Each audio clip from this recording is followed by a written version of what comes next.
You thought it was dead for good. So did I. It's a proven misfit in an ever-globalizing world. But the D word is back. The U.S. economy is on the move, but Europe is stuck in the mud. Suddenly, there's lots of talk once again about decoupling. Plot the indicators, and they're compelling. Could the forecasters be right this time? And if so, is monetary policy likely to take opposing paths within these two economic behemoths? The verbal battle is a dangerous one. It resurfaced in early 2008, just weeks after the Fed began an aggressive spate of rate cutting. Convinced that Europe had decoupled from the weakening of U.S. output, ECB President Trichet famously raised interest rates on July 9th, at precisely the same moment as the EU started to sink into the global economic mire. What then followed was a dramatic about-face, a sequence of rate cuts that from start to finish was almost twice the speed of U.S. rate movements. In the relatively short and volatile history of the ECB, it has consistently moved rates, both upward and downward, in sync with the U.S. Fed, but with a multi-month delay. In short, there's no recent evidence that demonstrates decoupling, in spite of the pronouncements. Is today any different? Markets appear to think so.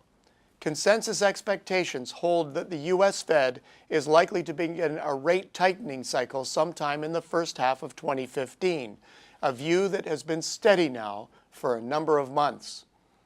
Recent developments have market watchers in Europe convinced that the ECB is unlikely to move rates upward until early 2017. If so, it would be the longest lag between U.S. and EU moves since the creation in 1999 of the ECB, and it would sure look like some form of decoupling had indeed occurred. Although the weight of recent history begs to differ, could decoupling really be in the works? Are the rule books about to be rewritten? One look at GDP data gets a yes vote. The U.S. suffered in the first quarter, but when the weather improved, the economy snapped back at an outsized 4.6% annualized pace. In contrast, Italy sunk back into recession.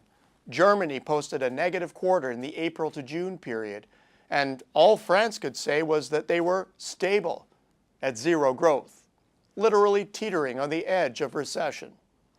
While shocking, what is puzzling about this nascent turn is the absence of a clear reason for it. And while sentiment can turn on a dime, surveys show that European consumers and businesses are still relatively upbeat.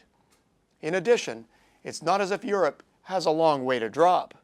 The elevator never got far from the ground floor. Growth is in fact more likely than another economic dip. Well, pundits seem to agree.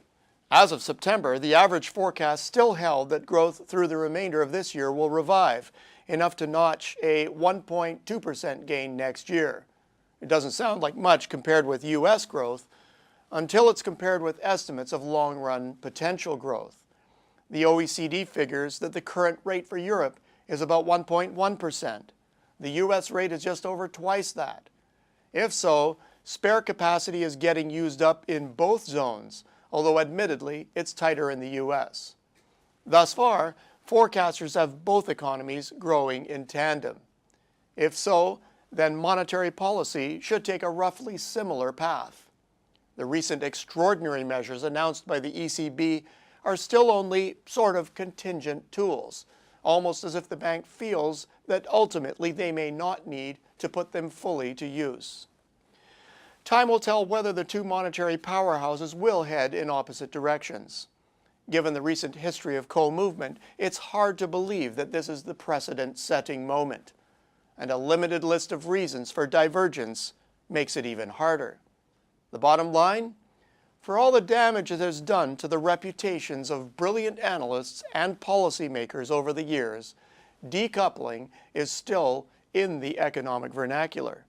It's not likely to ever die a decent death, But unless the radical economic intertwining we have witnessed over the past quarter century can be undone, it is becoming less likely over time that this word will be anything other than a fleeting headline grabber. Given the world's need for sustained growth, we can only hope so. Until next week, I'm Peter Hall.